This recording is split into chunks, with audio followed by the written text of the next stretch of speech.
up, you bunch of utter, utter bastards? Who the hell are you?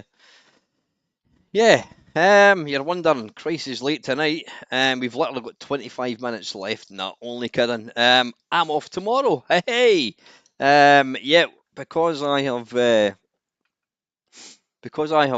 moved jobs. I'm now working for a different company, but with the same company, if you know what I mean.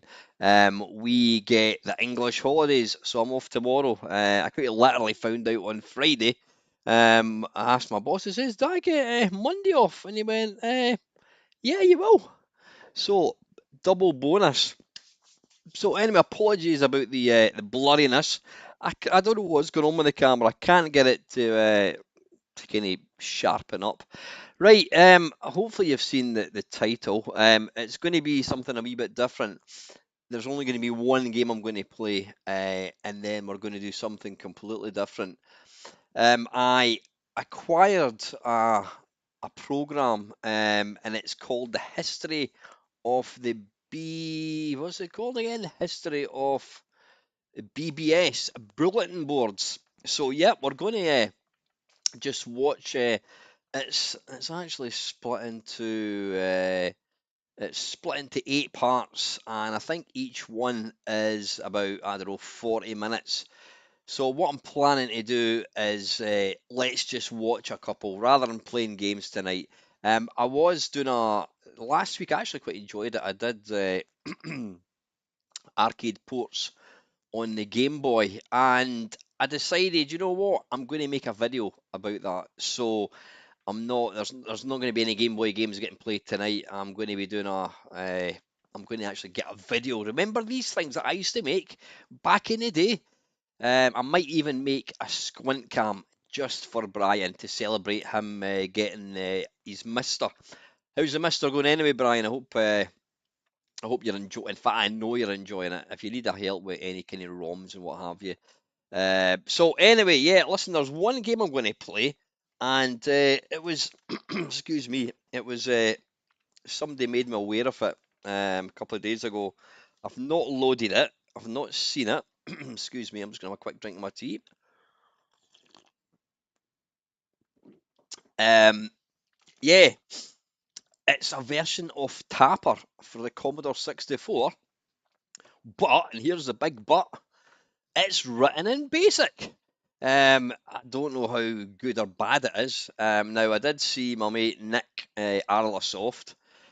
He did make a comment. He said he wanted to kind of check the code because he didn't really believe it was all written in BASIC. The greatest thing ever. I thought you were talking about my channel there for a second, Brian. Excellent. I'm glad you're enjoying it, mate. Honestly, it's one of these things, and I'm not going to keep going on about it. But once you get one, you never want to look back. It is that good. Trust me in that. Um, so anyway, yeah, let's just play the one game, and then we shall watch the history of the bulletin board. You could probably find it on bloody YouTube. You know, so if you want to cut straight to watching the TV program, go and do a quick check on YouTube. You could probably find it there. But if you want my warm, witty banter commentary, then you need to stick here. Right. Anyway, so what's the sad face for, Ross? Can't remember what is that for. Did I just say something that made you sad? Right. Anyway, let me let me have a quick look. Uh, uh,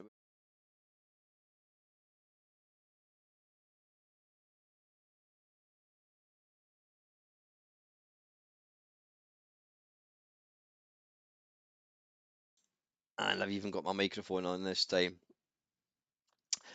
Tell you what, just for a bit of comparison, what we're going to do, what we're looking for, yeah, we can just use this actually.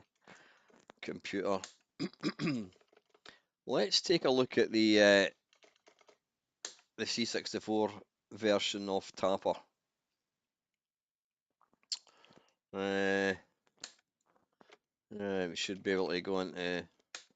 So how was your weekend, folks? Mine was not bad. I've actually, hopefully, you'll see I'm looking a bit slimmer I've been out running. I was out running last Sunday and I was out running today as well. The good thing is, whilst I put on weight fairly quickly, I also lose it fairly quickly, which is good. So as long as I kind of keep at the exercise, then I'm absolutely fine. Right, cartridges. Oh, what did I do there? Did I? I need to go to that, and then I need to go to that.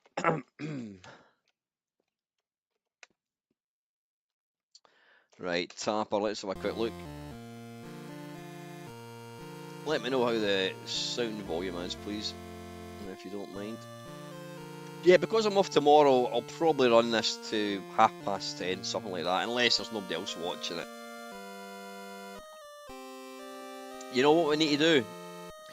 We need to have a Sid night where we just play the greatest, most nostalgic Sid tunes. Stuff like that. Just listen to loader tunes. I could listen to these all weekend. Oxy's weekend has been a disaster. Knackered washing machine, knackered combi boiler. Oh, you're bloody joking, mate. Holy shit. They do say they come in threes, mate. Evening, Steve. Yeah, what I'm maybe going to do. In fact, I'll keep. I've got a bit of news. It's nothing really major, but I'll talk about it in my waffle rather than here.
You know what? Sorry, Dale. I must have pressed the mouse button by accident.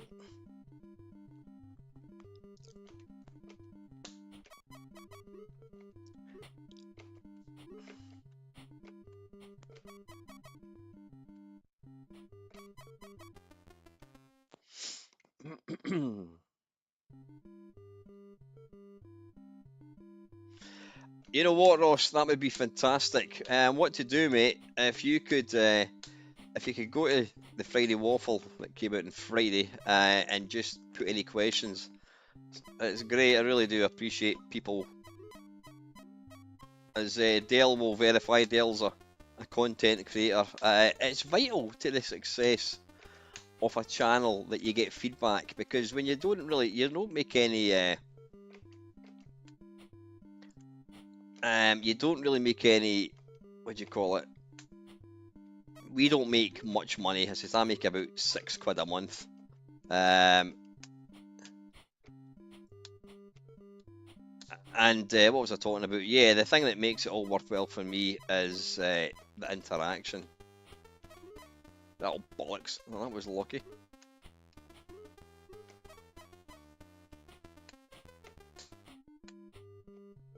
What are you on about? You wondered if I saw you? What are you talking about?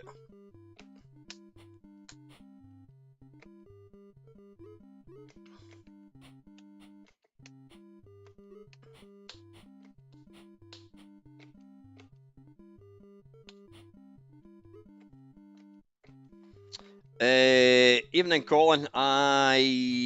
Yeah, Super Drop Zone. That's the one in the SNES. The SNES, whilst I do like, I really don't play it. Really don't play it at all. Would you guys be up for a SNES stream at some point? Because you know, the reason I did the Game Boy one is because I'm conscious that I just do Commodore 64 and Amiga ones constantly, and you need to have a bit of variation. So would you guys be up for a SNES, even if it's for a selfish point of view, and I get to discover some games which I never really saw before. I mean, the thing is, I never really saw the SNES as being retro, but of course it's bloody retro.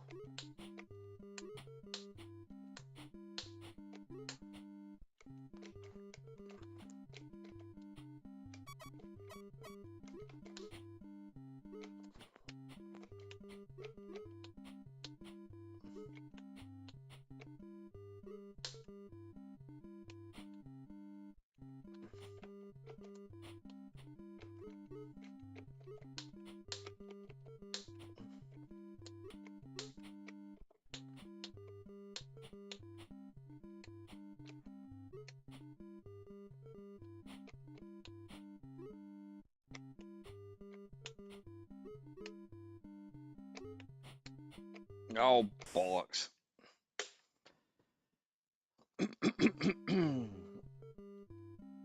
Yeah, see that's the thing. I get that. Steve is a wee bit older than me, so he's probably got no nostalgia at all for it. The thing is, I don't really.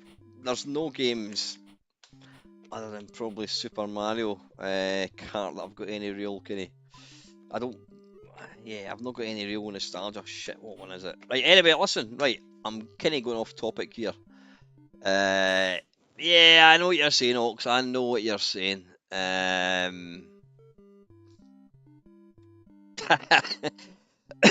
Evening, Robert. This is not the basic one. This is actually the retail version. So what we're now going to do is we're going to jump. In fact, wait a minute. We need to come out of this for a second. We need to detach the cartridge, and then we're going to give it a go. This is the basic one, apparently. I think this is how you load.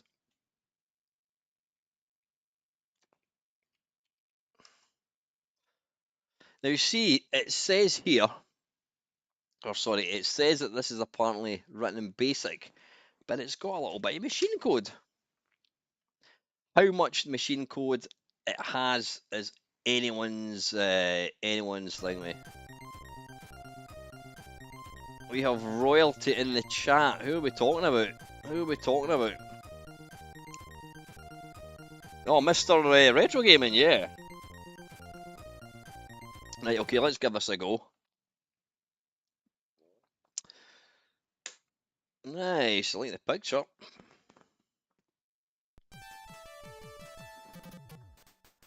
Right, here we go. I wrote this game. I do apologise if anybody suffers from seizures or epileptic fits. You have been warned. Right, it's just the thing. Right, okay, got you. I know this game in basic, these the Commodore 64 participate in the Phase 101 and RPI. Purpose of the game is a simplification of the classic Tapper game. The aim is to serve. Yeah, okay. Next page, run stop.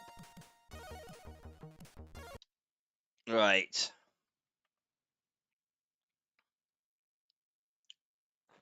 Now, before we start with this, let's imagine you've just spent about 5 hours typing this in and you're about to run it.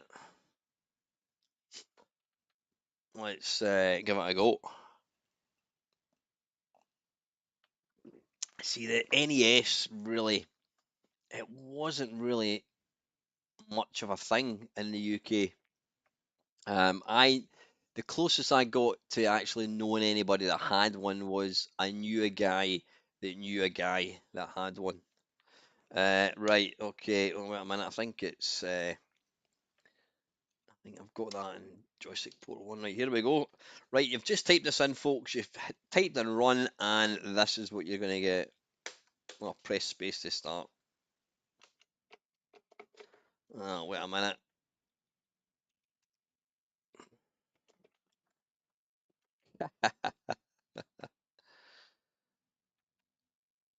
Right. You know what? You'd be happy with this if this was a type-in game. There is no sound, by the way. Right, now it's slightly limited. Oh, hang on, there is a bit of sound. There was a sound effect. You can't run to the left, so all you can do is move up and down. Are we going to get more than one sprite on the screen at once? Are we? It's not looking like it. Yeah, you get a little sound effect here. I mean, again, it's a kind of proof of concept type thing.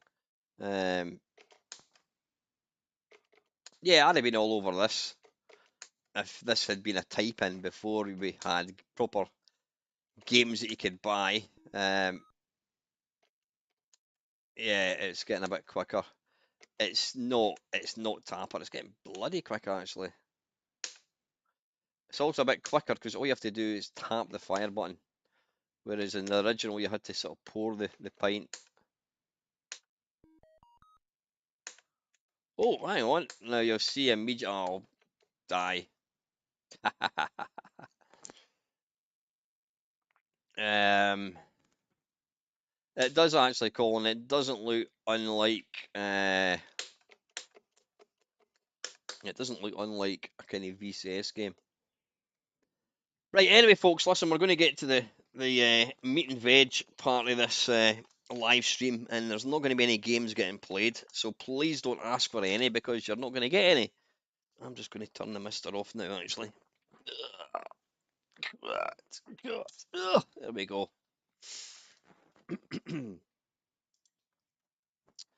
Right, what we're going to do is we're going to watch. I stumbled. If you're late to the party, excuse me. If you're late to the party, I stumbled over a thing called History of the Bulletin Board. Now, what I need to do, just bear with me. Video watch. Can you still hear me? Yeah, you can still hear me. What I need to do is go to properties. History of the Bulletin Board, Part 1. I've not watched this. I quite literally acquired this today. I get the feeling this is going to be quite an old thing. If you don't know what a bulletin board was, it was a board where you put up bulletins. Funnily enough, right? Let's get going. I'll move that over there. That can go. Evening, Bob. How are you, mate? Right, let's take it away and enjoy.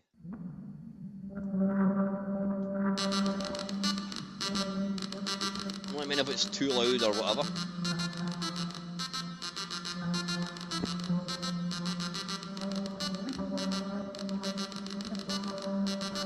This is 39 minutes. We might watch 2 if you behave yourself. We didn't just suddenly wake up one morning and we had the Xbox. We didn't wake up one morning and the internet was there. You know, how did we get there? That's what you want to know about history for. Oh, are we ready to roll? Yeah, we're rolling. What I have next to me is the first bulletin board in the world, CBBS Chicago. People wondered if the C stood for Christensen or Chicago or whatever, and no, it didn't, because there was no such thing as a BBS, so it was a computerized bulletin board system.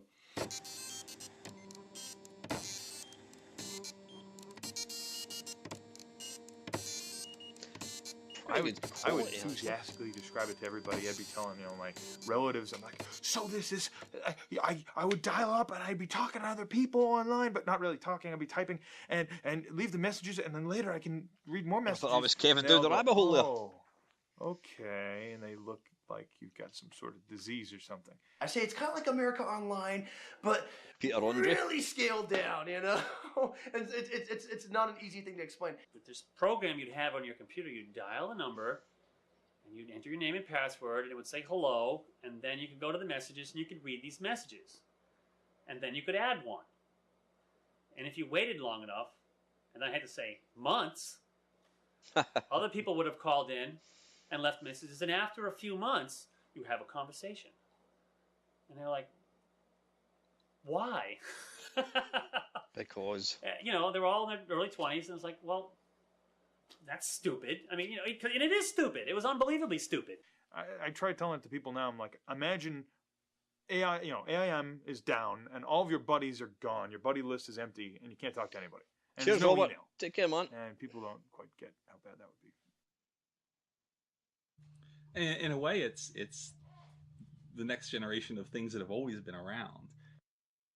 The way the early telegraph stuff worked was they would have people walk into the counter and they're leaving all these messages, you know, handwritten messages. And someone goes over to the punch and they, with two fingers, punch a tape that's got the message.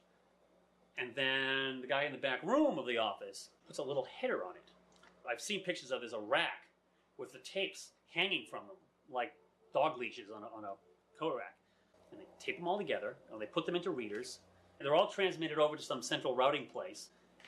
And then they'll look at the numbers and they'll say, oh, this one, it's got the funny little codes that says OAK for Oakland. And they would put the tape in the right reader and they'd route. So they do manual routing. So yeah, there's hardly any new things. I'm sure these guys were sending stuff, not for customer consumption.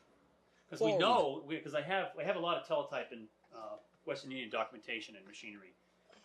And we know that they inserted inter-office messaging in the stream. There's meta messages in the stream. How could they not chat?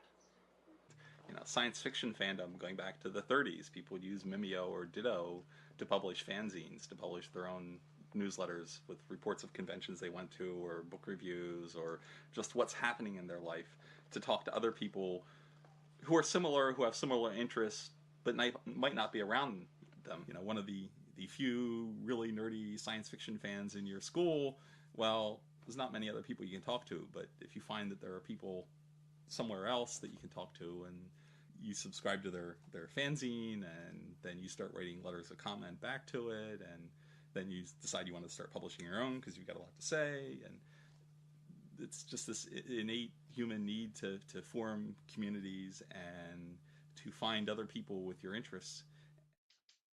Joining us now in the studio is Luba Levitsky, Educational Programs Marketing Manager with Control Data Corporation. I was going to say ding dong, but Luba, we've heard about the Plato system from Control Data for a long time. What is Plato? Give us a little background on it. Basically, Plato is a highly interactive, graphic-based, individualized, computer-based education system. And by individualized, I mean self-paced, and the instruction is tailored to the needs of each individual student. Okay, you're online now with Plato on a chemistry lab experiment of some sort, and show me what this does. Basically, this is a simulation of a fractional distillation experiment, and it simulates operations and processes of an actual experiment. Prior to this screen, the student has already touched the screen and assembled the distillation apparatus as they would in a regular experiment. The objective is to heat the still and to obtain a pure mixture of two chemical compounds. Lee Felsenstein, who was essentially the inventor of the portable computer, ran this project in Berkeley called Community Memory. Could you be any more enthusiastic? Which was essentially a free BBS that, you know, was available in laundromats and things like that. And it was a real meaningful attempt at giving the population at large a way to communicate, and, you know, online.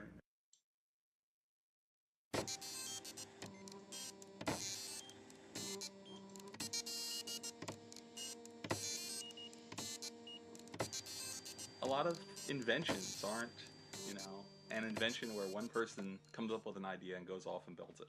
A lot of inventions are where there's some idea that's becoming current. The technology's gotten up to a point where it's going to support it. A lot of people know there's a problem. A lot of people are working on it in parallel. A couple of them will come up with solutions. One of them will be able to get commercial success out of it. And, you know, so Thomas Edison's the one we know as the inventor of the light bulb. You know, the other people who were working on it at the same time don't get remembered. Randy Seuss and Ward Christensen were, we think, as far as we know, the first ones to establish a bulletin board. 1974, I learned about microcomputers, and the 8008 was out at the time, and asked what I needed to know, and got into digital electronics. And in 1975, the January issue of Popular Electronics had the Altair computer on the front cover, and I thought, oh boy, I don't have to design and build my own computer from scratch. You can I play that on actually the buy a Mister, by kit the way. and have the fundamentals. And I didn't do it right away because I didn't want to be the only person with one. Hard to believe that that's now as universal as they are. So I went ahead and bought an Altair.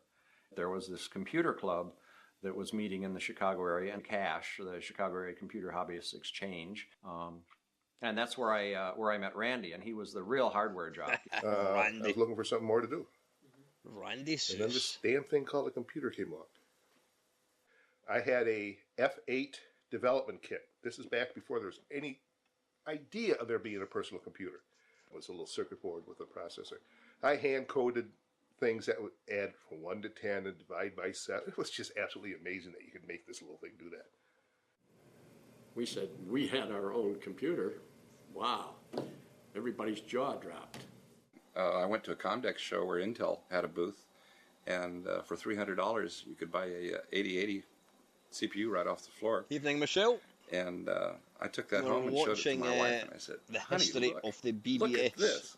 Do you realize what I can do with that?" And some You people can have see how dumped out. It's not seductive for this everybody, I must have been, suppose. because to have your own computer, I mean, it was really amazing, given that they were multi-million-dollar things that you had to share with everybody else.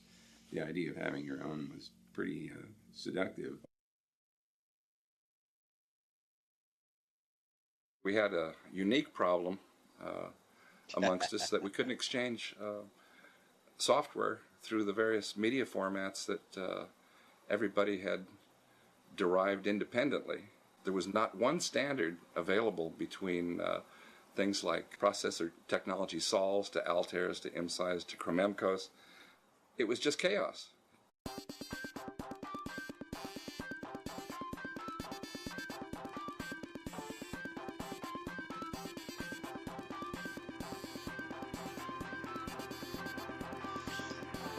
Depending on how this goes, we may or may not play episode 2. We can have a vote.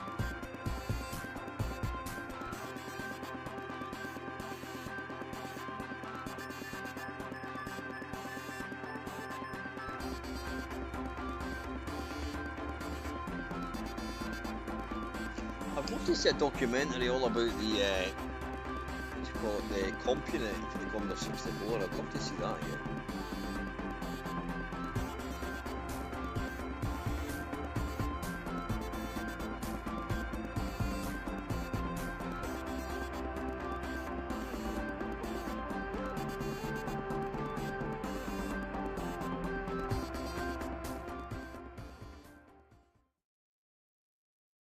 January 16th, 1978, I went out to go to work, and it had been snowing most of the night, and I was unable to get out because it just kept snowing and kept snowing. Holy shit. So I think I shoveled for like 2 hours and probably came in at like 9:30, 10 o'clock, and realized I was not going to work that day. So I called Randy, and I said, you know, I've got the computer club recorder where people can call to find out when the next meeting is and to leave questions and things like that, and why not take that line and put a system on it that people could upload newsletters and things like that, newsletter articles and so on, and we could do a club project.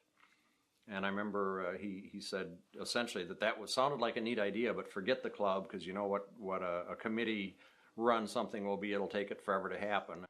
I had too many years in the Navy to know. No, let's not talk about it. Just do it. The two of us will do it, and you do the software, and I'll do the hardware, and tell me when are you going to have the software ready? Like a project manager. The reason everything worked out so well is that we just kind of inherently understood each other. He let me do what I did. I let him do what he did. It took me about 2 weeks, probably about the end of the month, before I had some software ready to test. And a little bit of playing around and let a few friends know it was there and try it and get some early feedback on things that it needed. And Basically, after the 2 weeks of designing and testing and put it online and refined it a little, and we called it a month. So February 16th became the sort of arbitrary birth date of it.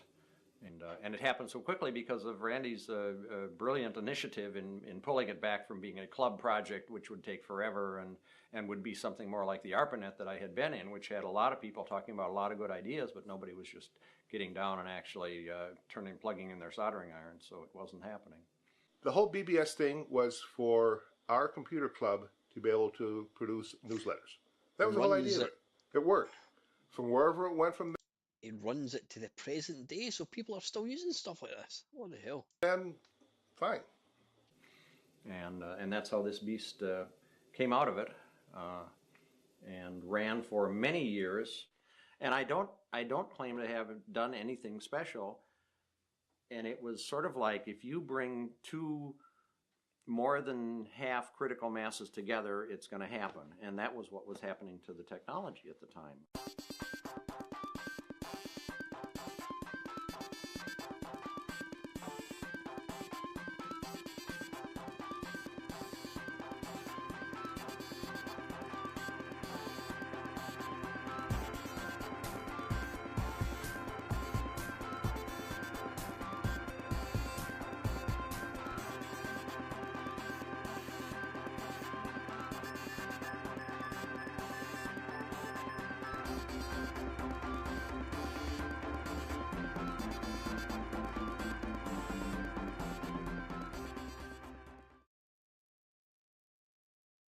I found Ward's system originally, CBBS Chicago, mentioned in an article, if I recall, it was in InfoWorld. And I went, that's cool. It doesn't look like a computer geek in the slightest. Played around on it and went, that's really cool. Used to read 80 Micro magazine religiously every month, and one month they brought out an article on bulletin boarding. We talked about it a lot at the local computer club. And a lot of them had seen the stories on Ward's system. It seemed like the same day we turned the thing on, it got its first phone call. And from there, just, kept going. CBBS Northwest, isn't that a little pretentious? You're kind of claiming this whole region, and you're this one system in this, podunk, section of Oregon. I said, well, hey, when I named it, I was all there was, this side of San Francisco. So that's when I got up on Bill Blue's Bellflower RCPM, and he had the big bulletin board list, which at that time was about 100 bulletin boards. Downloaded that list and started calling bulletin boards around the country, and it was always exciting. You never knew what was going to come up. Within 2 years, there was easily 200 to 300 phone numbers that you could call into the RCPMs, the RBBSs, the CPM net guys. We celebrated 100 calls. It took us almost 3 months to get 100 calls on the bulletin board because nobody had modems. Very few people were in it unless they either were active professionally in a related industry or perhaps had a lot of spare money. In the first phase, everybody was a computer hobbyist. I'm one of these guys that my first computer came in a kit, cost me $2,000 in 6 months to put together. And you had to roll your own back in those days. An Altair 8800, really, boy, that was a machine you really had to build from scratch. It started becoming a surprise when I could find some of the parts that used to go into computers that show up at Radio Shack. Wow, what's the world coming to? The system operators in town were not computer hobbyists anymore. They would go out and buy or download a program, put the thing up. They had no idea how to program. They weren't interested in programming, which was fine. That was the interest had changed from computer hobbyists to computer users. You could buy a TRS-80, download your friend's software onto it, and now I'm a BBS. No, they didn't have to know a damn thing. All they had to do was have a phone line, and they could say they were a sysop. High schools were full of sysops.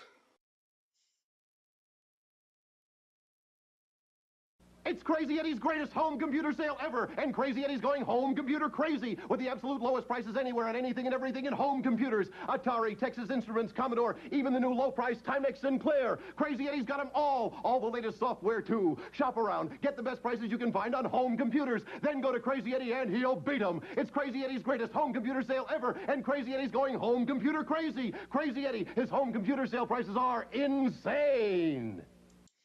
I would love to go to Crazy Eddie's now. That would be bloody awesome.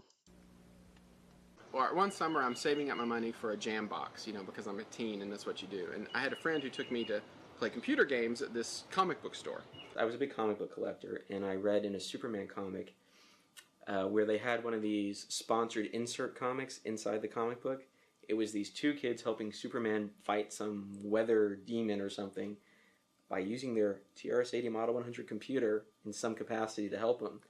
And I came home and I said, you know that computer you've been telling me you wanted? We're going to get one now, and I'm going to put my money from the jam box towards this. And I just thought that was the coolest thing, that this computer actually was so powerful, it helped Superman. I sold my Atari 2600 in a box of cartridges. There's bloody polyballs in the left. And because of that, well, you know, I can invest in video games forever, but this is a computer. I think my dad got it because it made him feel like my kids are smart. And so instead of getting them toys for Christmas, I should get them this. I used to copy and trade video games with my friends, which led to one of my buddies saying, "Hey, do you know what a BBS is? And they're, you know, you can get games for free and all this stuff on these boards." I mean, all I know is pirate BBSs. Of just like the idea of like I'm talking to people and they could be anywhere and I don't know who they are. That's really neat, even if a lot of them turned out to be really boring. The evening of December 25th, you could, you know, for years you could see, you know, some of the boards just got clobbered. Oh my God. Forgot it's the day after Christmas. We're not going to get on any boards today at all.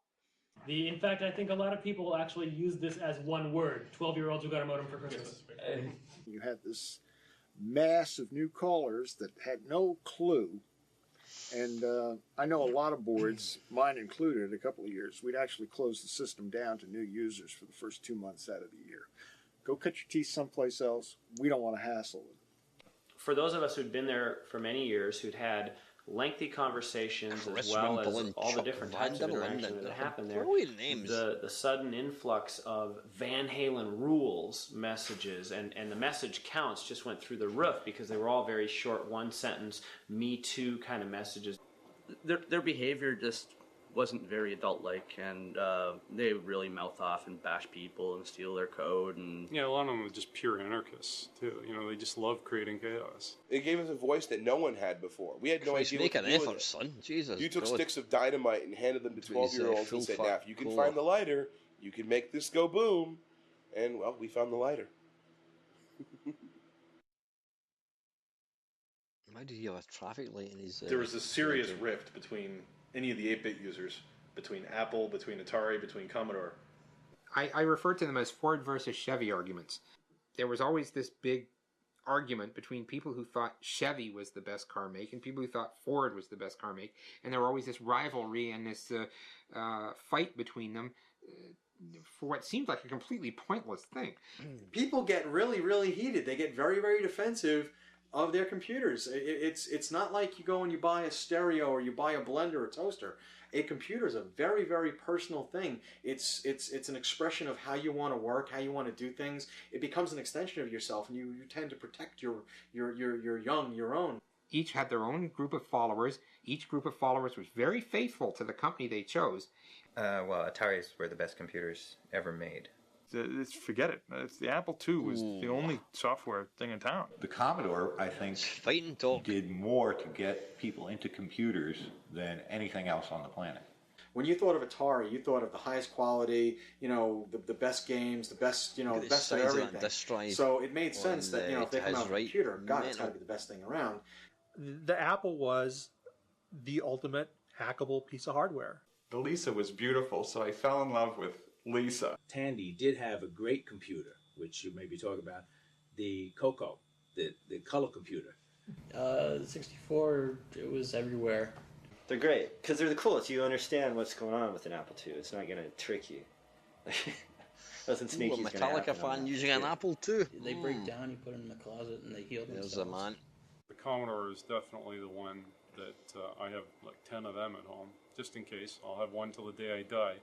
And so they would invent in their own minds any justification to show that the other computer was a piece of crap. Yeah, we used to call the Apple people the blockheads because everything was in capitals. They never used their shift keys. Oh gosh, we hated Trash 80. And a TRS-80 guy would never own an Apple, and an Apple guy would never own a TRS-80. I think they didn't like the Commodores, just the way they were shaped. Actually, IBM was kind of like the enemy. The Trash 80s were toys.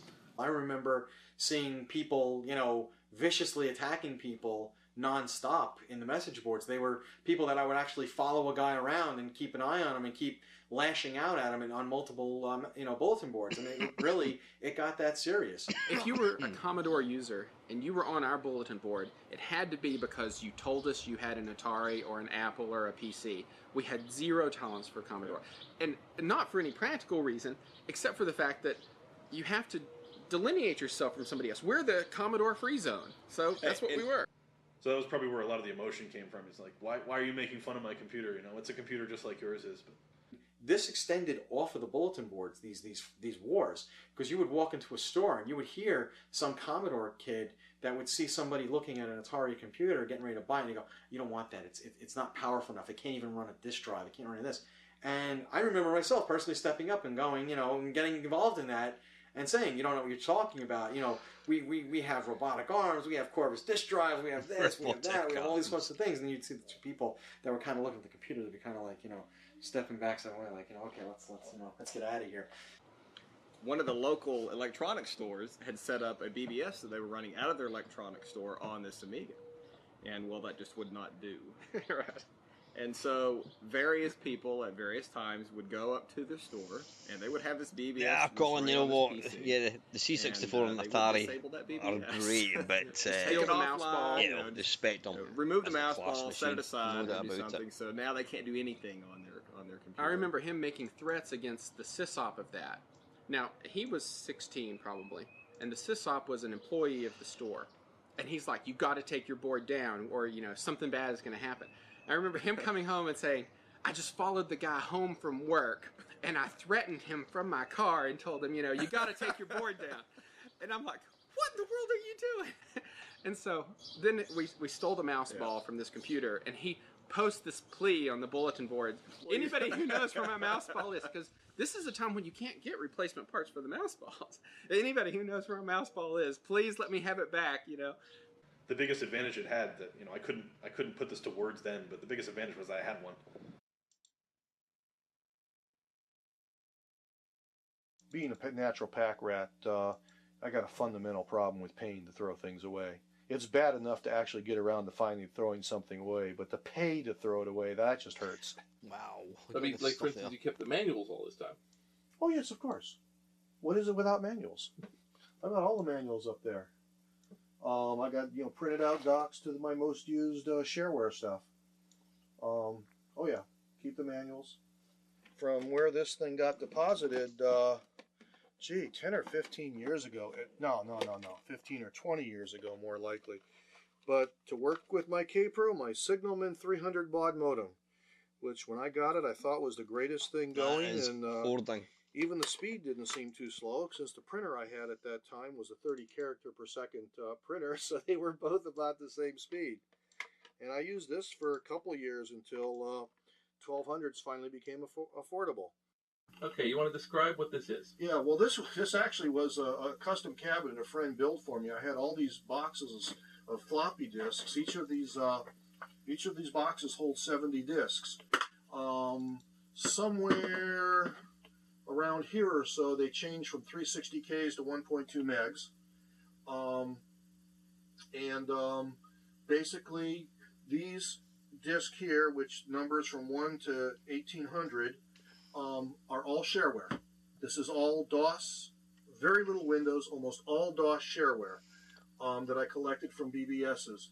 Now, the entire contents here fits on Actually fits on 2 CDs. I put it on 2 CDs. This station was about the most comfortable station for doing BBSs, because in the slow BBS days, it wasn't that interesting watching. It was about as interesting watching a dryer dry clothes, watching the numbers count. So my little TV set was over there. So the children were younger then, and it was hectic upstairs. This was a place to get away from it all and do my my BBSing with the printer right there and TV right there, and just sort of out of everybody's way. But And yeah. how much would you say you spent on this setup? You know, I don't want to know that.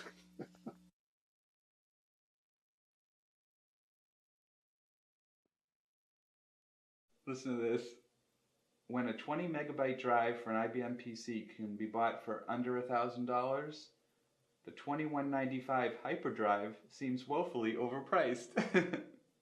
The first hard drive that we purchased in our school system was a 5 megabyte hard drive from Radio Shack for a TRS-80 Model 3, and it cost $3,000. 5 meg.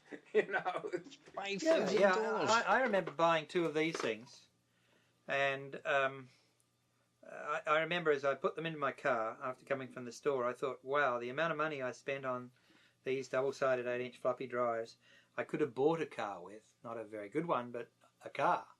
I still have the paperwork on that Apple, and I look back at it, and it's like, we paid $3,600 for an Apple II and a printer and a monitor. And I'm just like, $3,600 now, I could run half the country on the kind of computer you can buy for $3,600 now. I went to work for Carl's Jr. I mean, I hustled on all sorts of jobs, and I had the choice of getting a car or getting a computer. And I got a computer. And then, I mean, the rest is history after that. The first difference, the huge difference that's not, it'd be trivializing it to overlook, is the huge difference in speed. We're talking 300 baud. 300 baud. I'm glad I will never have to again, and by saying this, I'm cursing myself. I'll never have to deal with 300 baud again.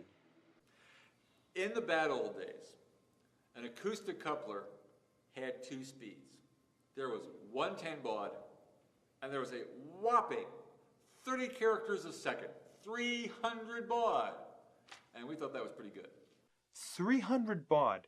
The screen wouldn't, you'd log into a BBS and it'd be like... I think some people loved the Spectrum keyboard daily. Log in, username, type in commands type quicker. username, hit return, and be a pause and it'd go, password.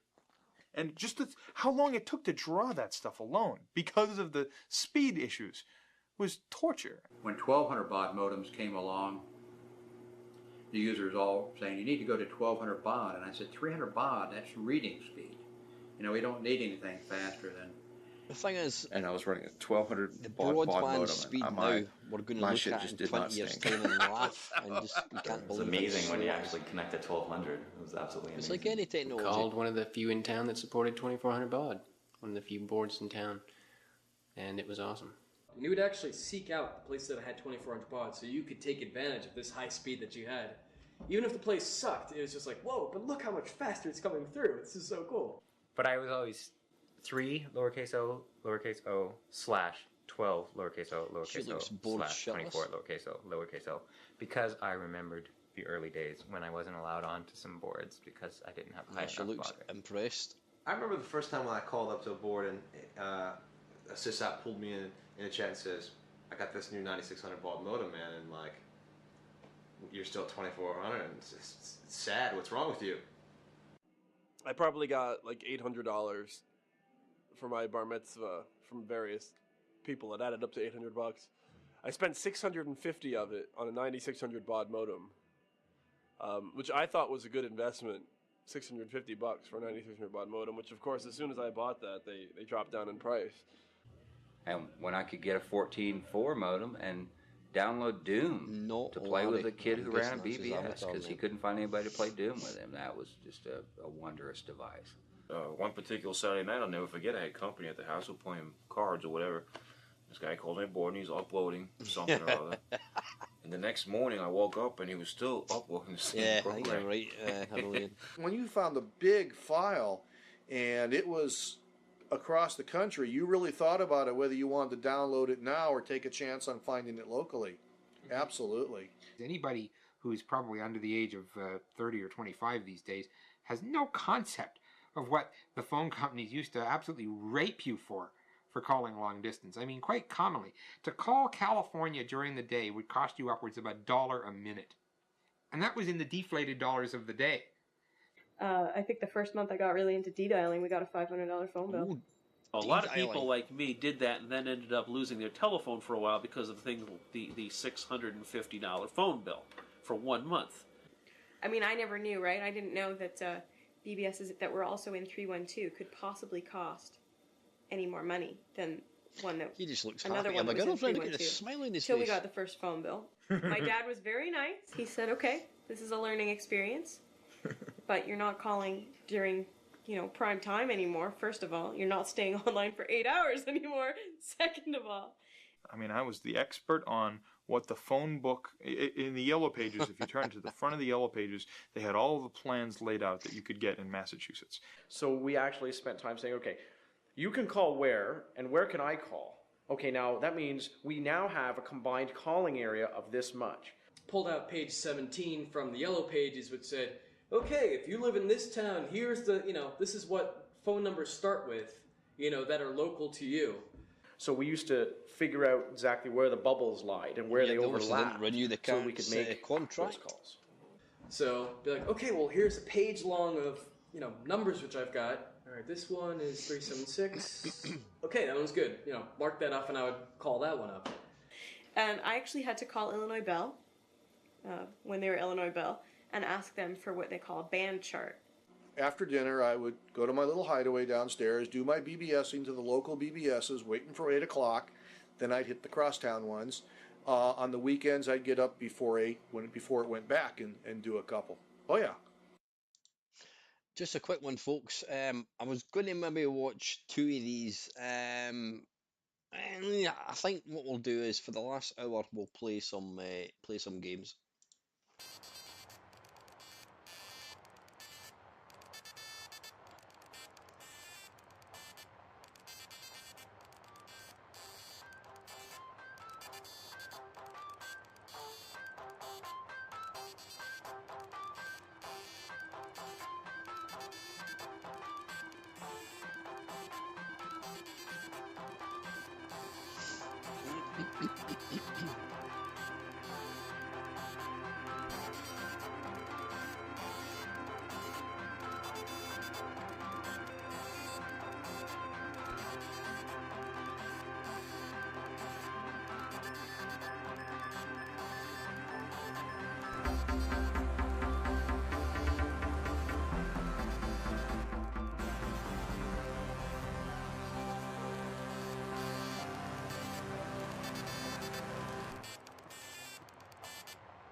It certainly has been. It's just been fun seeing the progression. At this time, I can't believe BBS has ever ran on Apple II machines. Like, wow, that machine had like a megahertz, not like a gigahertz, like a megahertz, like one, uno. I don't know. You know what I mean? Today, it's almost like it's too easy. Computers are too much like a computer and less like a typewriter, like it was back then. So, and you don't have. I miss the sound. That you're typing. You know you're typing. It's gone from just building a computer that works is an amazing thing to, oh yeah, I can build a computer. I want to make one that looks neat. Well, it was the beginning of a revolution. Yeah, it really was. Everything's been revolutionized since then. We don't typeset the way we used to typeset. We don't do photography the way we used to do photography. You got this fancy XL1 camera with FireWire and all this good stuff. I mean, it's. I think there was a whole sense of adventure. We were doing something that had never been done before. We were taking hardware that had never been used for this kind of purpose and using it. And when I go into it explaining what the BBS was about, why it existed, and what there was before the internet, everyone's just in awe. They're like, wait a minute, there was something before the internet? Like, this just didn't... I'm assuming that this must have been out mid 90s. I mean, look at the monitor. Happen. And it really just is a great way, or was a great way. Is that a normal guitar in the distance, or is it a mini guitar nearby? Who knows? To spend hours and hours of your time just doing it. You know, the definition of a pioneer, that's the guy with all the arrows in his back. Well, that's the way it was for the BBS guys. They broke new ground. They really blazed, they created a new empire. If it hadn't been for computers and technology, I would have probably died 20 years, 25 years ago, wrapping my car around a bridge abutment somewhere in Texas from drinking and driving or drugging and driving. I got into technology and I didn't have any more money for booze and for drugs. Those decisions have treated me very, very well. And I remember the first time I logged into a BBS and thought, you know, what the hell is this? And the answer was standing right behind my back. It was me 30 years later going, this is your life. Off into the lair. Hope your Indiana Jones card is up to date. But, buried back here, under the piles, is the original CBBS Northwest system. Not in its original configuration right at the moment. I mean, I've still got all the cards, all the original cards, even the PMMI modem card is still rattling around in a box. But the original CPU, the whole thing. That Evening, box, Craig. you know, I guess you're off tomorrow, 13 mate. years just sat there pretty much happily and took phone calls. It certainly has been. It's just been fun seeing the progression. The whole BBS thing was for our computer club to be able to produce newsletters. That was the whole idea of it. It worked. From wherever it went from then. All these kind of places. Oh, the old Atari.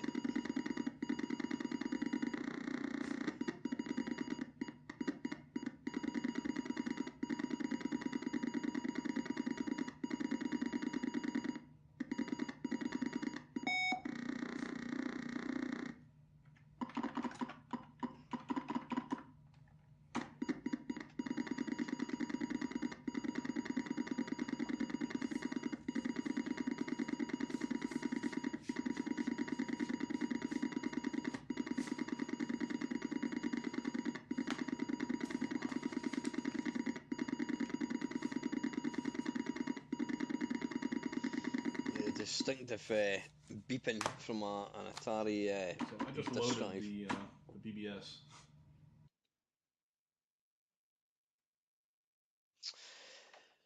There we My go, brother folks. actually used to Oh, say, hang "Oh, on, we're gonna there's play Paul loading Mo's back. again?" 'Cause he was used to his Intellivision where he just pops a cartridge in.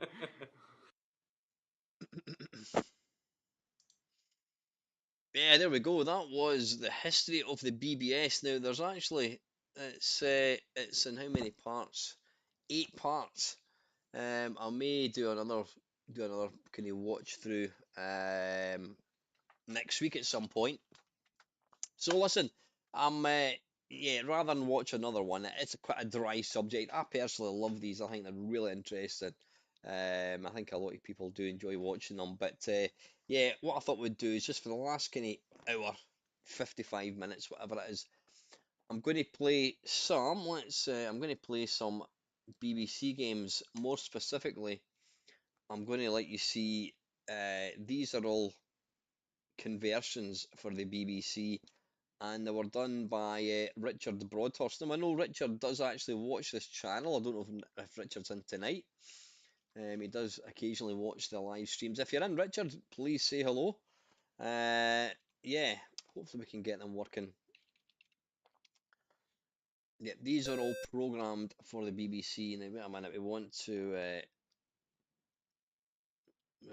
put that to that, I think, and then do reset, and hopefully it'll just go back. There we go. Right, how do we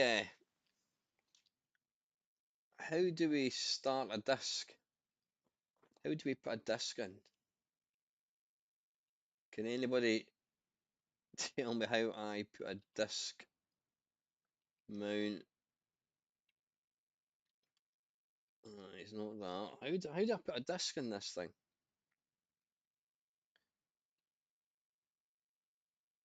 You must be able to put discs in, surely.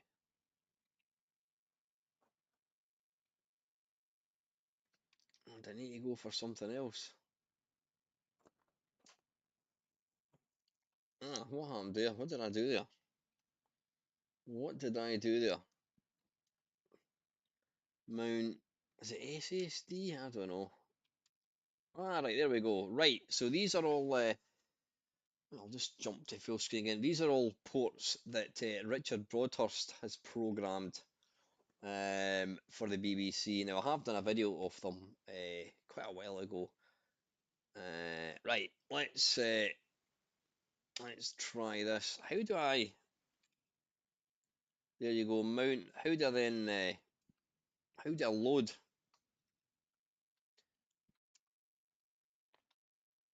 Sorry, Michelle. How do I get this to load?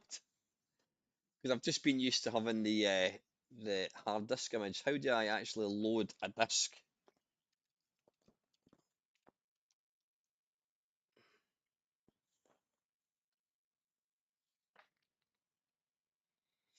Tell you what, let me just have a quick look. There is a there is a website.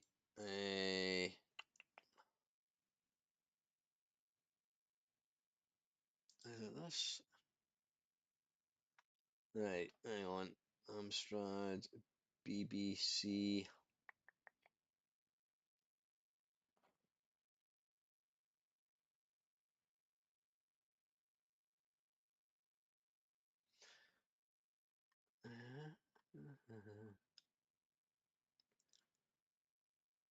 Acorn Atom. Amstrad tar ST. I'll just see if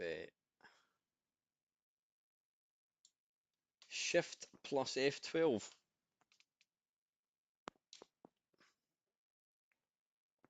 No, Shift plus F12 does that. I need the other BBC core, right? Hang on. Core. What one? What one do I need?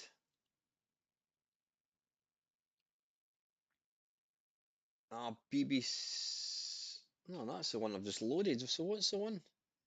Cheers, Rodin. Take care, mate. You need the other BBC core. Where? I only have the one.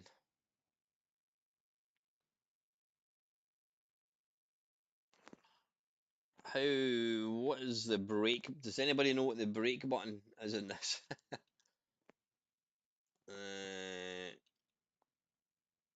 Shift plus F10. Let me try again. Shift plus F10. No. No, no, no, no, no.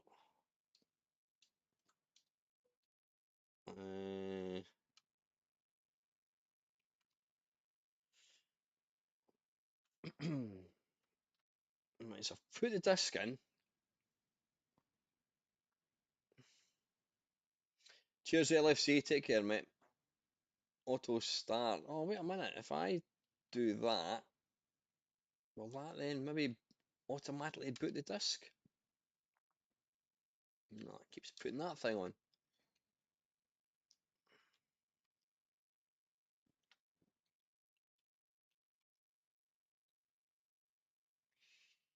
Right, so we want to get rid of the default boot. Ah, there we go. Right, now we should be in business. Hey, here we are. Right, got it.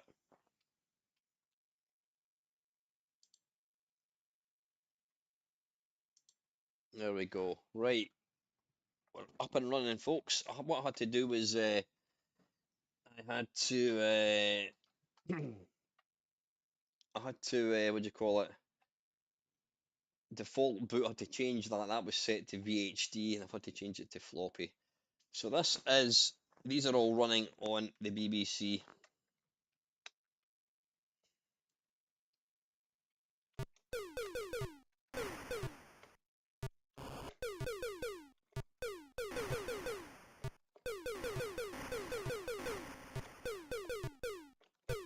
This is insane. Now I think Richard did say that this is running the bollocks. This is running the arcade code on an unmodified BBC computer.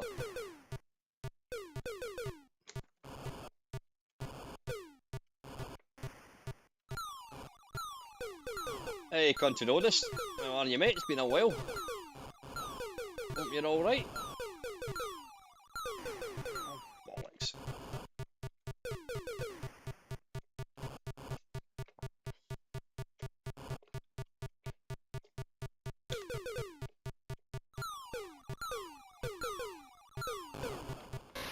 Oh, shite.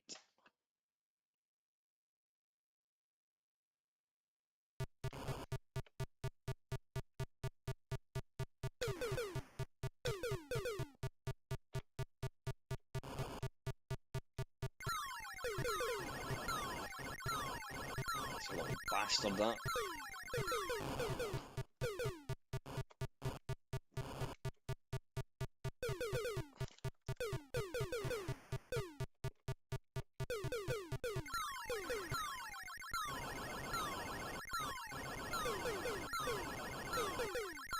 Piss off.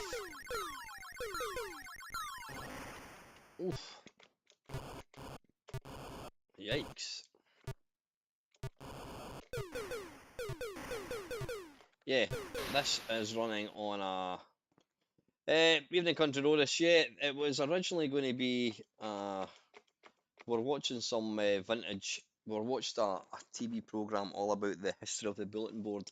And tonight, for the last sort of 45 minutes, I'm playing some arcade conversions for the BBC.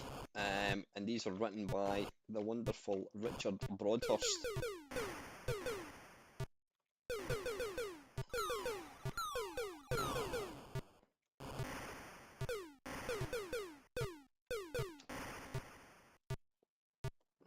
I wonder if I can... Oh, hang on, right. I can actually use the keyboard for this.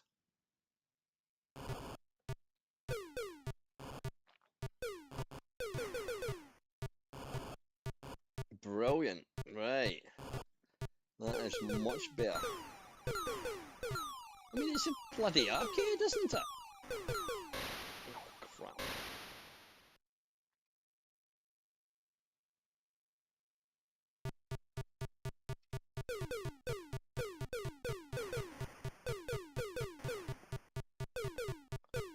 It's maybe a tiny bit slow, but you know what, it's great.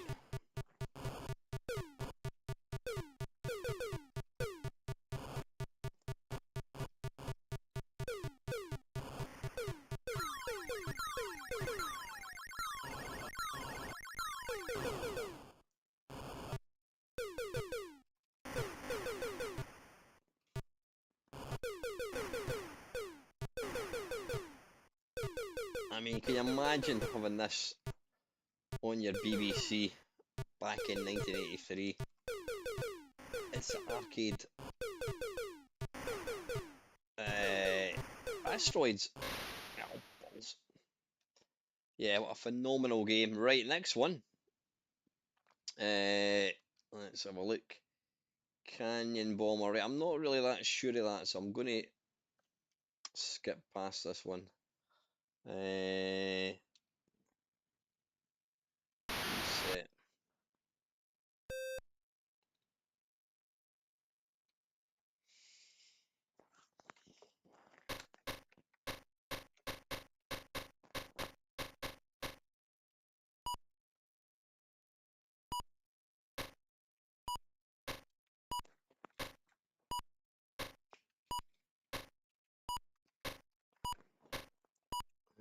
How do you start?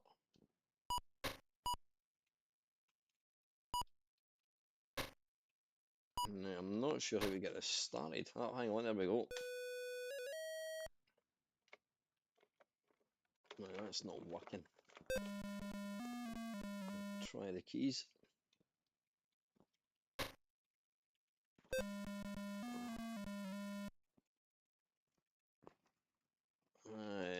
Can't get that to work.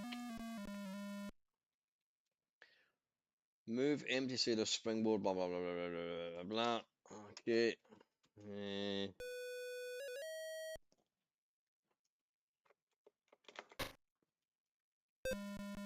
Right, okay, listen. Time is getting on, so let's we'll skip that one. Trickies of missile command.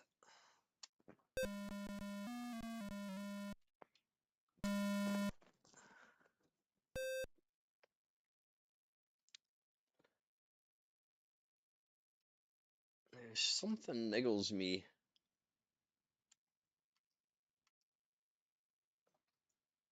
That you could actually use a mouse. Yeah, you can use a mouse. Where's the mouse for this thing? Right, I don't have it handy.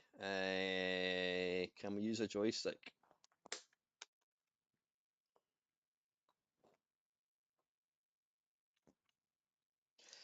Yep, again, this is running on a BBC Master B. Right, I can't. Wait a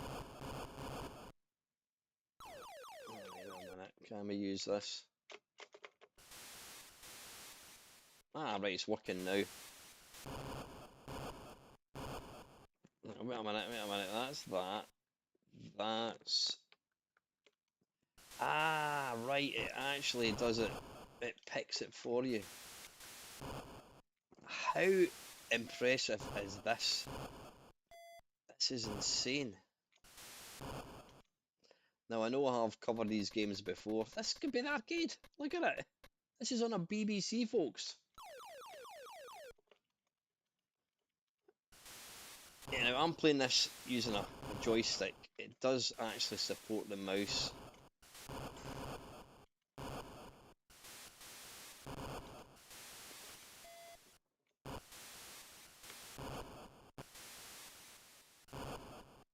It's ridiculous.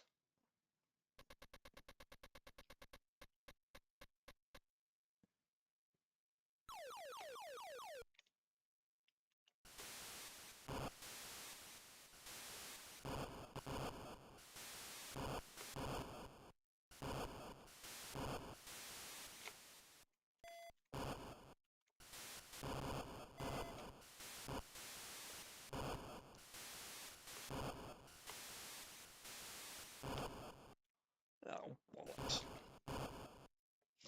Absolutely. It's a pity Richard wasn't in tonight.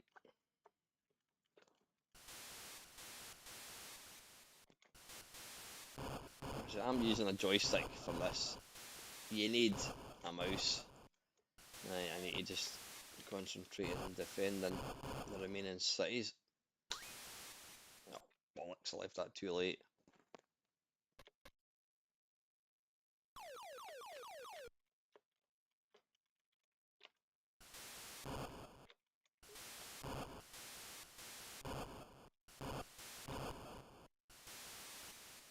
Oh, bollocks. It's game over.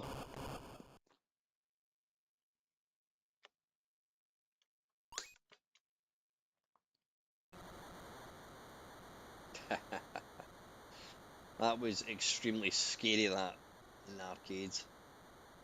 The end. But you can actually, Dolman 2000, you can actually use, you can use a mouse for this, but I think I've put the mouse in the drawer. I can't even getting it out. So there we go, that was Missile Command. Let's have a look.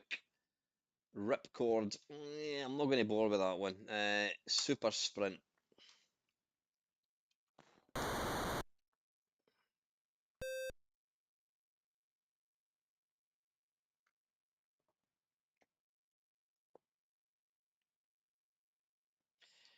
You would not believe the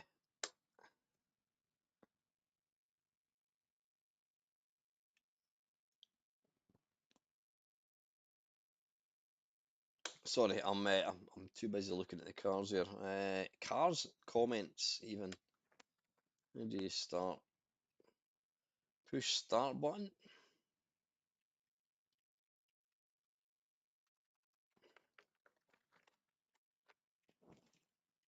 How do you start? Right, wait a minute. I'm just going to do a quick reset.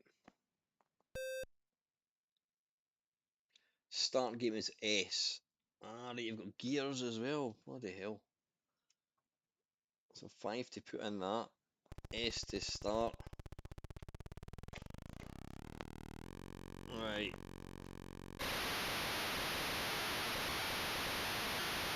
Doesn't work with joystick. You would not believe, yeah, the amount of money that I put in this game back in the day. Right, hang on a second, I want to have another quick look, reset. Joystick direction. S. S. Nah, you know what? Country Road, this was exactly like the arcade one. That's arcade.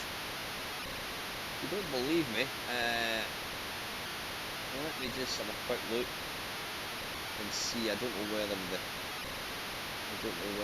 sprint is supported. Yeah, here we go. Right, this is the arcade sprint. There you go. Come back and tell me that wasn't a good version. That's the arcade one you're looking at. That was the one released by Atari. Look at it. And then you go to the BBC one.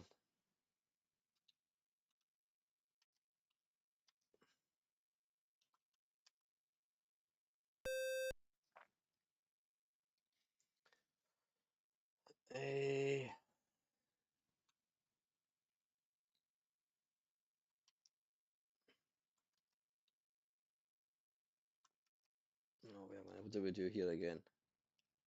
How did we get this to work? Oh, I knew I shouldn't have came out.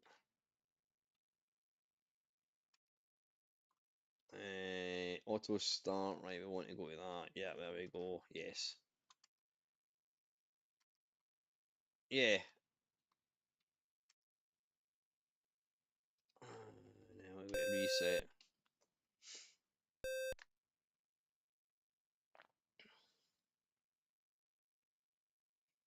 I mean, that's an insane bloody version. Other core, Colin. So I don't get you. What other core is it? What other core have we got? That's the only core I've got. The Acorn BBC Micro. Is there another one? I'm not with you, mate. I really don't. What one should I be using?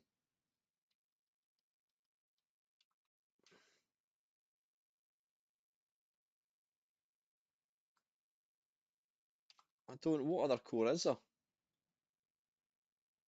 That's the only one that I can see. Anyway, right, yeah, so I mean, no, that is an insane conversion. Evening late. Right, next one. Super Breakout. Let's give it a quick go.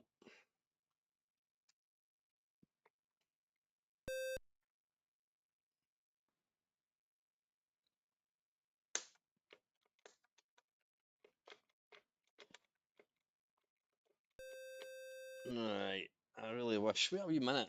Let me see if I can find the mouse. 2 seconds.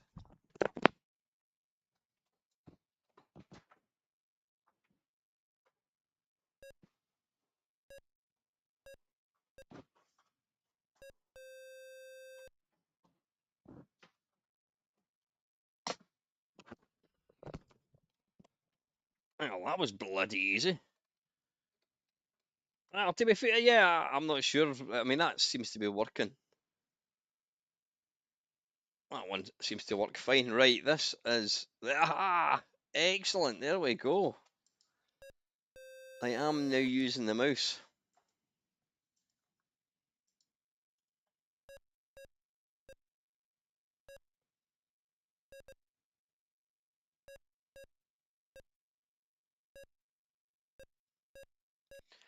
See, you can do shit like this with a mister.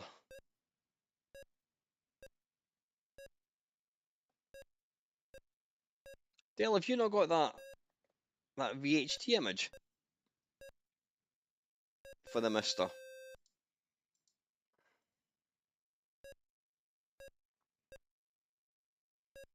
I'm sure that automatically came with it. Maybe not. I don't know. I can certainly send it on. You let me know if you need it, mate, and I'll ping it across.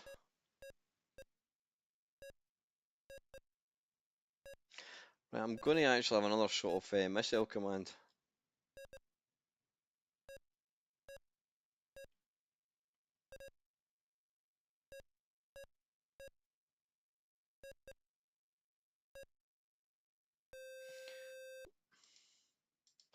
It's not quite Arkanoid, but I mean, an absolutely flawless, would you call it? Did you ever get that working again, Dale? Did you? Yeah, did you get that place working again? Because I did send you an additional invitation. Let me know. Right. Anyway, I'm gonna load up missile command again. Reset. BBC was more powerful than well, Acorn was actually who made the BBC. It's like saying what was better, Commodore or the Commodore 64. Acorn was the company that made it. Yeah, so are you in now then, Dale? You must be in now. Did you register as a new account?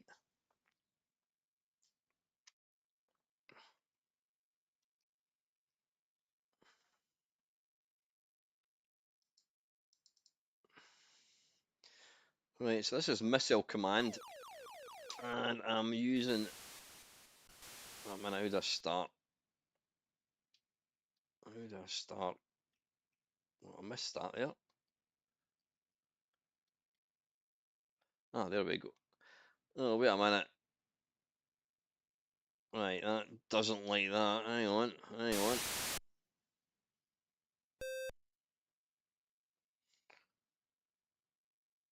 Yeah, I had all my ratio taken away as well, Dale. What I've done is, you know what you need to do? As soon as they bring out free leech torrents, download them, and then just let them seed for weeks, and you'll soon build up your thing, mate. Right? This doesn't.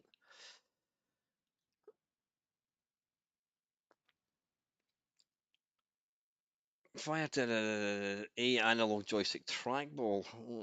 Detect P. Oh, try P. PS2 Fire Sega Marconi mouse.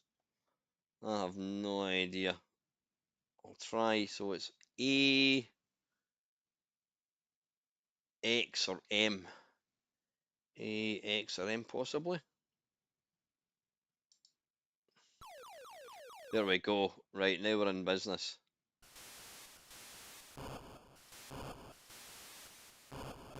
That is just brilliant.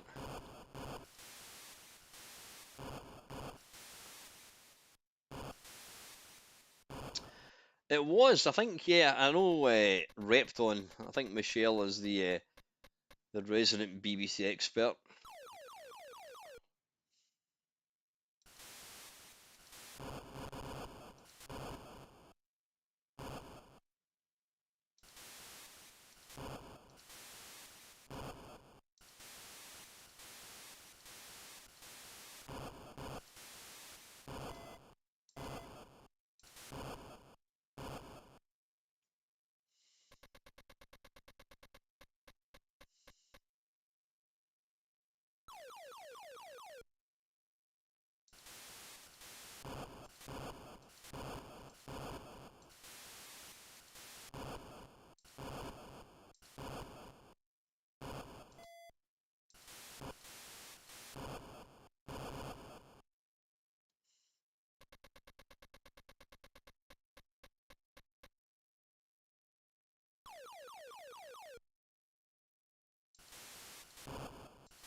have it.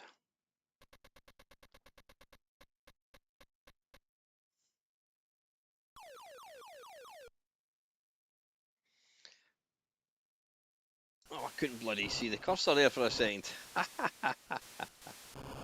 Right, I'm almost dead. Shit. Right, anyway, let's let's put that up there. Right, that was Missile Command. What a command? Missile Command even. What a game, what a version. Right, we want to mount that, and we want to go to Astro Blaster. Take care, Michelle. I will be here in about half an hour until about 10:30. But we'll tie up next week. Right. Right,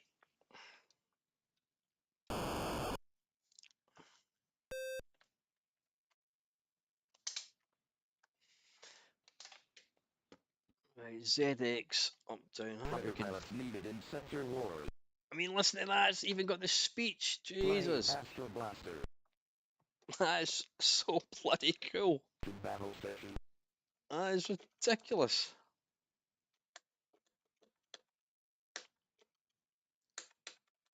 I think that's crashed.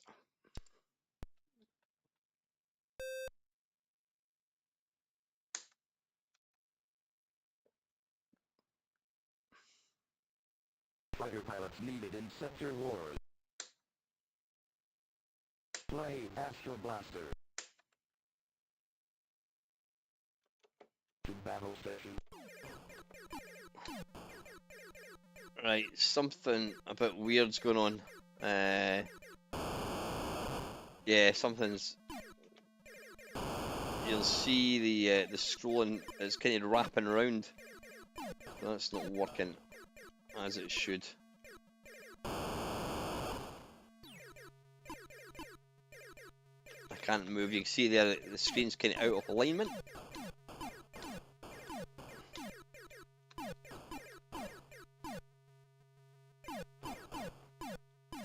Even so, you can still play the game.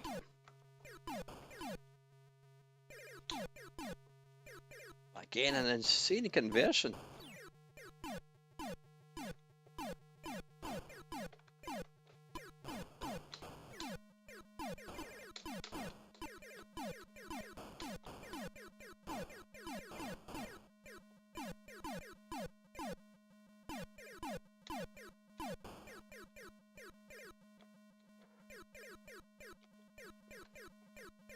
Right, my gun's overheated.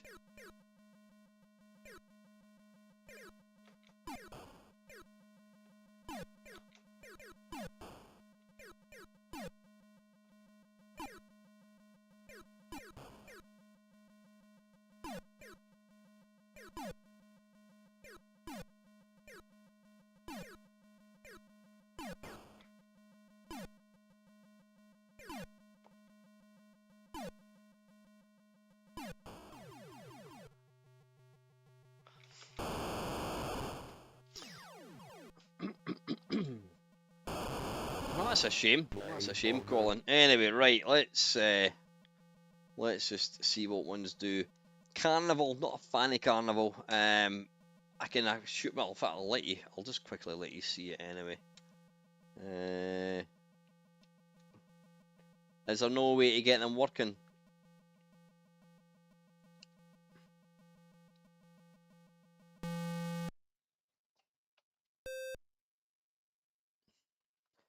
ZX and shoot. There you go. I mean.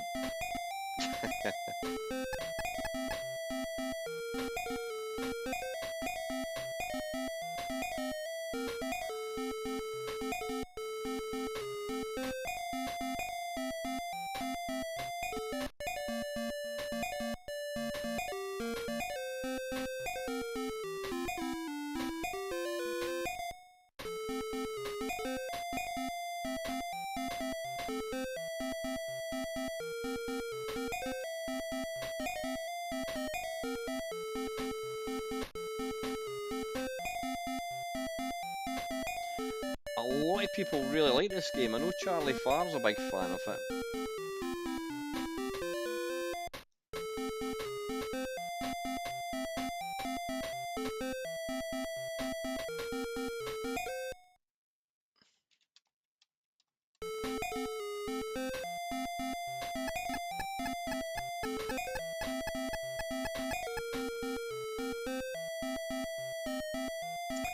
Is that a new one, Dale? Vic 20 game base? Are we talking about the same thing as in the game base for the PC?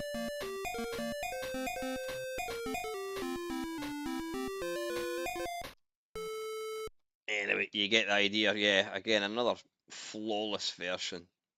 Not a big fan of that game, but it's great. How many more games? Right, we've got quite a few games there. Centipede. Let's give that a go. It was, yeah. Oh, what'd you call it? Yeah, Carnival is indeed. Wait a minute, does this work with a mouse, maybe? I mean, that looks like the arcade. Right, I can't get it working. Is there some way... swap joysticks. Wait a minute. Right, that doesn't do anything.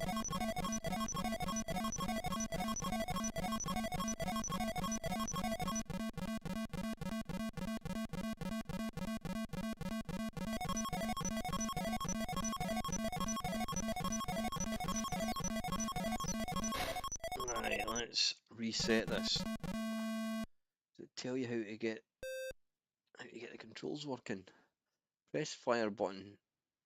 Can he jumps very quickly?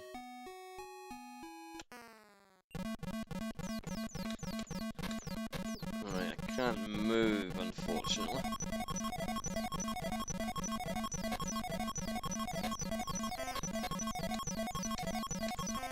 But it looks like the arcade. It plays like the arcade. In case you think I'm pish, it's because I can't actually move. Now let's just restart that once more. Can anybody quickly see how to... it doesn't really tell you.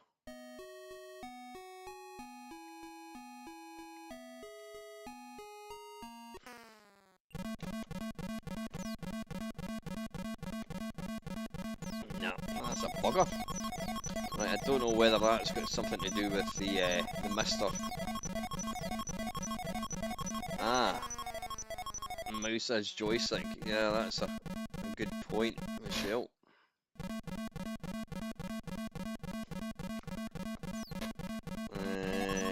Maybe need to a reset, possibly.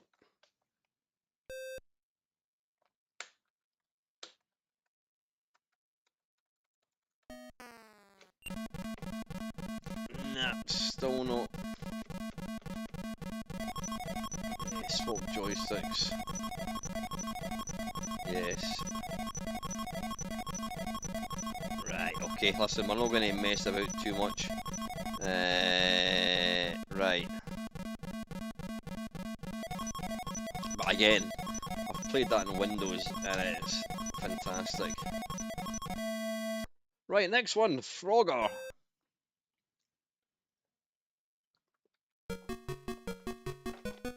Wait a minute, why is that not? Alright, hang on.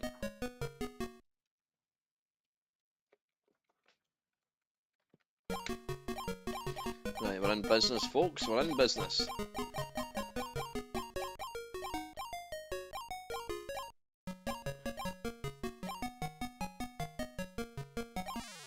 Oh, bollocks.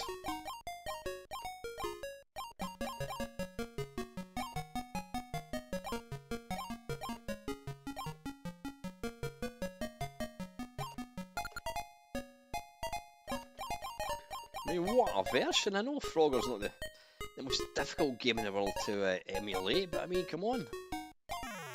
Oh, come on, folks. You're running the master. Ah, right. Could that be... yeah, I'll maybe change that.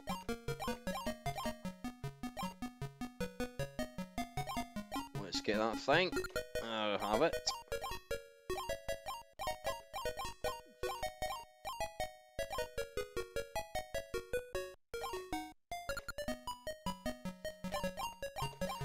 Yeah, I would take it a step further and say it's not just a decent version, it's a bloody flawless version.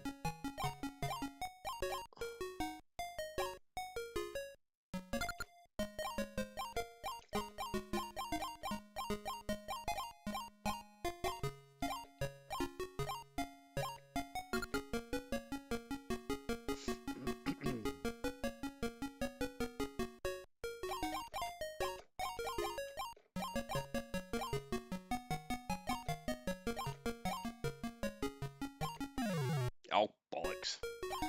Trying to rush it too much there.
Yeah, absolute classic. Right, anyway, let's change. Where's the machine? Right, okay, yep.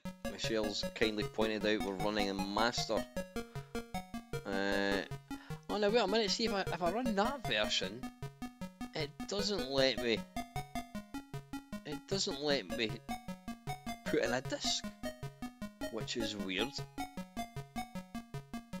So anyway, not to worry. Right.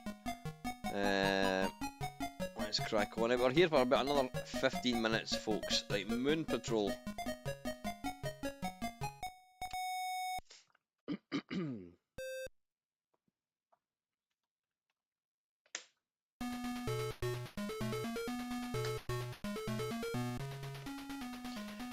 Right, Colin did say a few games don't work in using the Mister, and this is obviously one of them. Right, okay.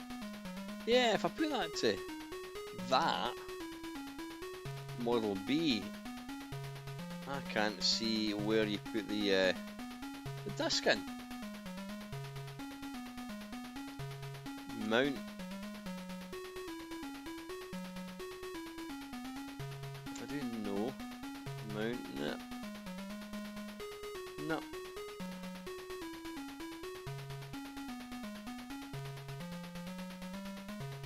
I'm not sure. Anyway, it seems to work using the master thing.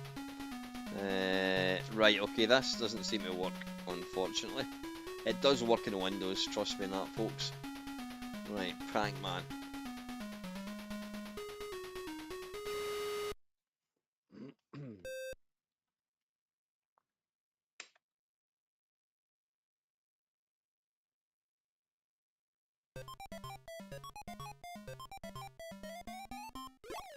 Yeah, it's weird.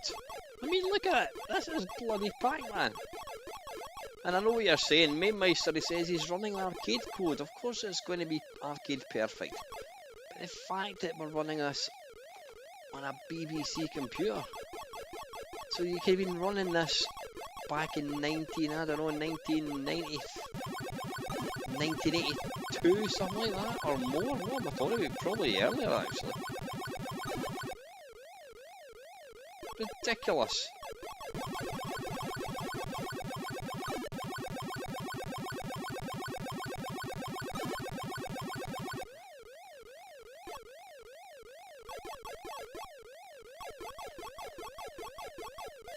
No, bugger. Yeah, I've no idea why the Model B doesn't have desktop option. Doesn't make any sense to me. There's probably some reason for it. I don't know what that is.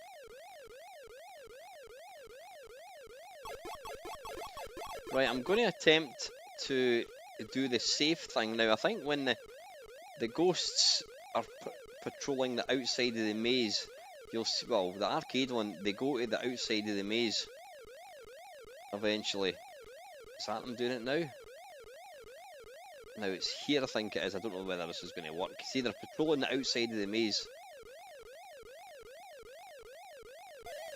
Right, that obviously wasn't it. It's something like that. and it was John Studley, who's a friend of mine's, told me that. Now, John knows a thing or two about Pac-Man.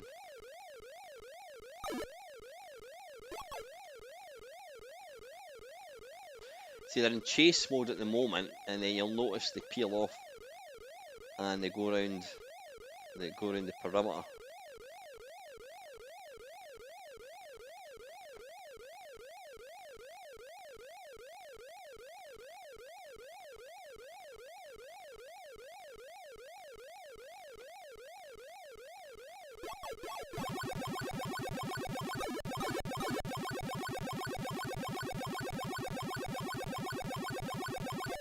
Oh, bollocks.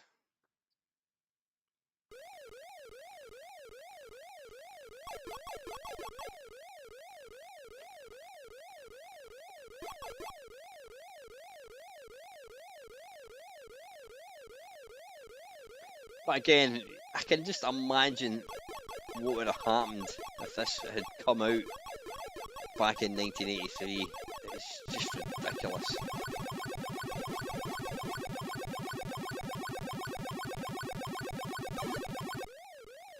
Oh, bollocks. Right, anyway, listen folks, time is marching on. Phoenix, I hope this works.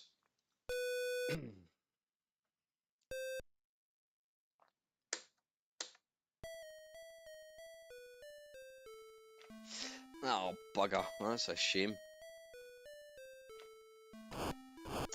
Right. I mean, is Arcade perfect? Go and watch my video.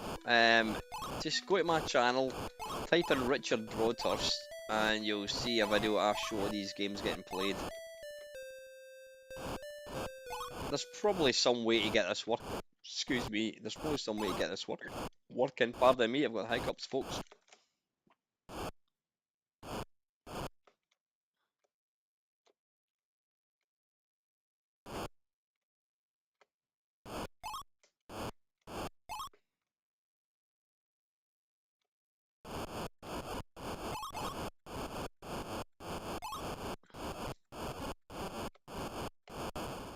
Oh, bugger.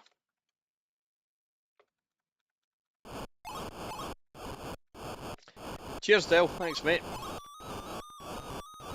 Right, anyway, I'm not going to play that because it obviously doesn't. It doesn't. Oh, wait, I wonder if we were to. No.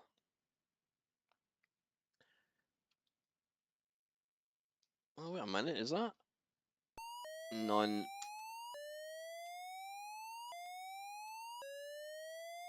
No. None. Right, okay, that just changes the screen. Right, okay. Wait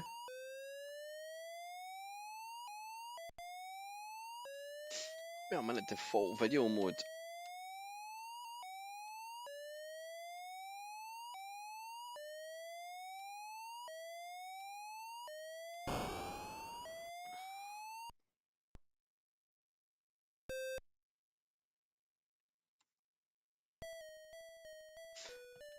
Right, okay, that doesn't like that. Right, next, Rally X.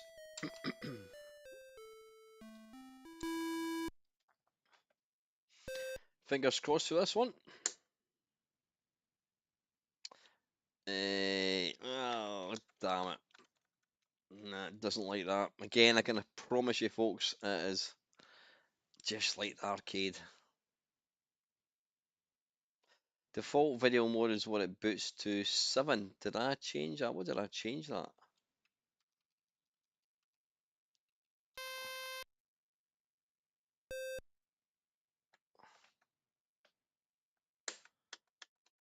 Right, doesn't like that. Tell you what, let's try that one. What Rally X work in progress. Oh,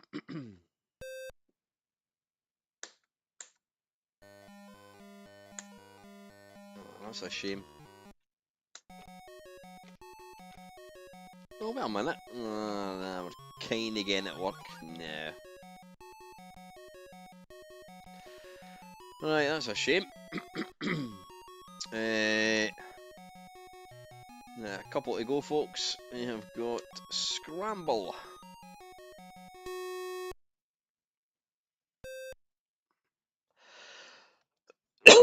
Excuse me. Ah, that's unfortunate.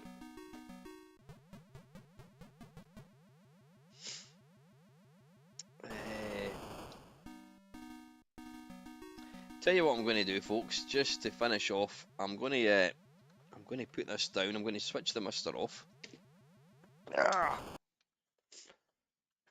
And put that over there. And just give me 1 second.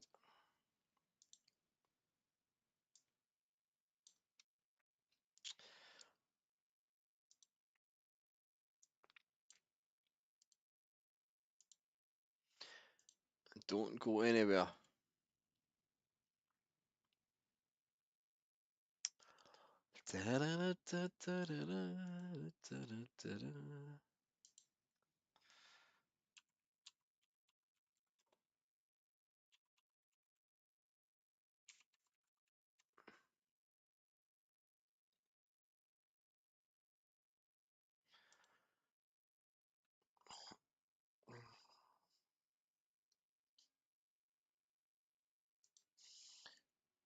Just stay with me, folks. Stay with me.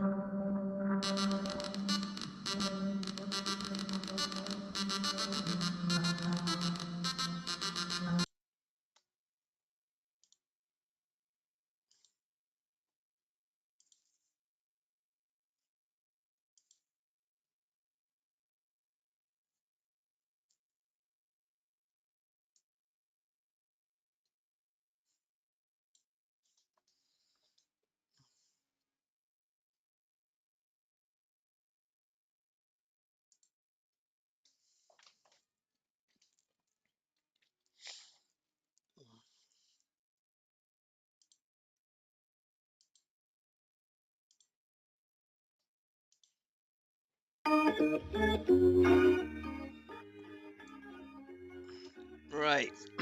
Excuse me. Let's turn that down a wee bit. Right, I'm just going to let you see. This was a video. Background, and I think the BBC kind. There's Richard there. The closest thing you can get to that. Whereas like the C64 is blue, Look at obviously this the arsehole. Spectrum Ink's white, but you know the white on black is very it's distinctive. It's a nice looking screen. Yeah, I think it's also quite familiar to a lot of people who didn't even know computers back then, because by default it comes on in teletext mode. Spoilers.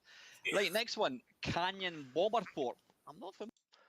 Or in some console games. Yeah, if you're interested in watching how Richard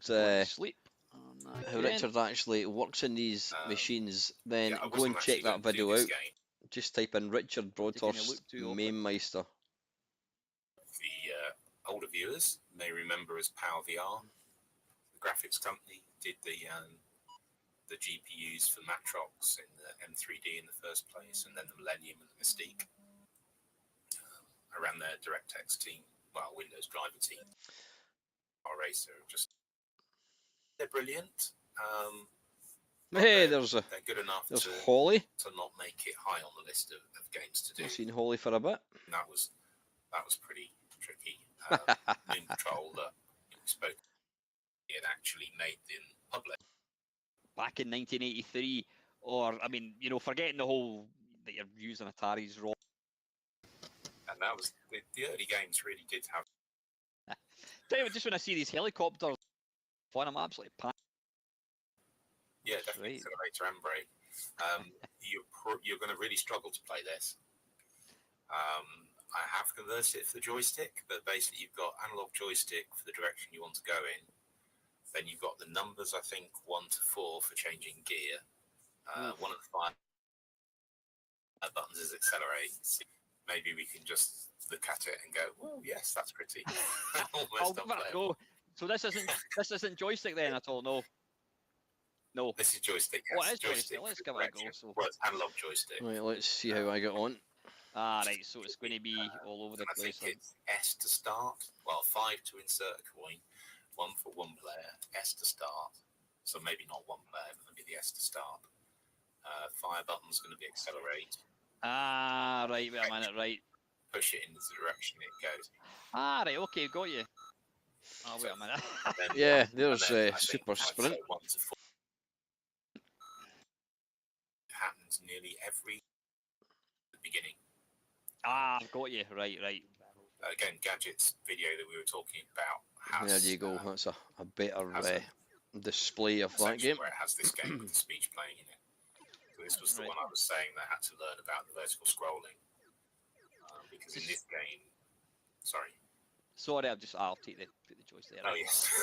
I was wondering why it wasn't moving. Because your mouse is over there. There's Carnival, right? Centipede. All right, wow. Which are a bit like the Atari ones. This game will support it. it's probably the only game. Oh no, there's a missile command as well.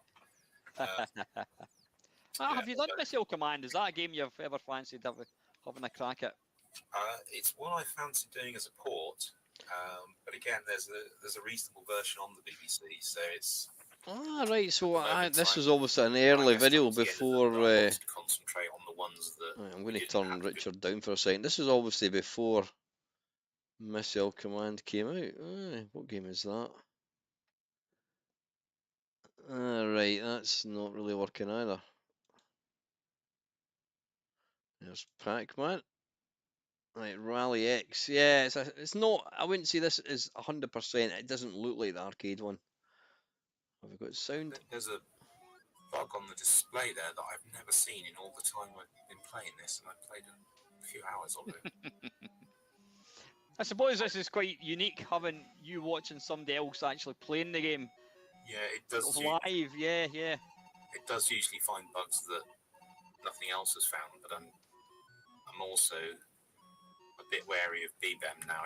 So Michelle's saying there you can actually go to Richard's website and play the games direct in the browser. Because this is. That's insane.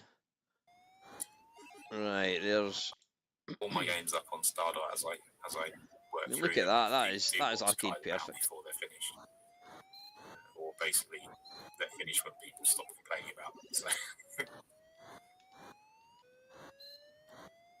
The other thing that I restart the entire wave if you die on it. I don't just keep the ones. Yeah, I noticed that. Yep. So that was basically because I forgot. It's pretty cool getting to play Richard's games whilst he's actually talking.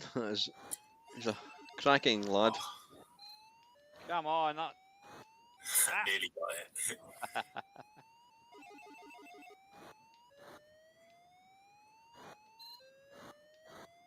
Oh, the BP. Right, it's not Richard's website. BBC Games Archive.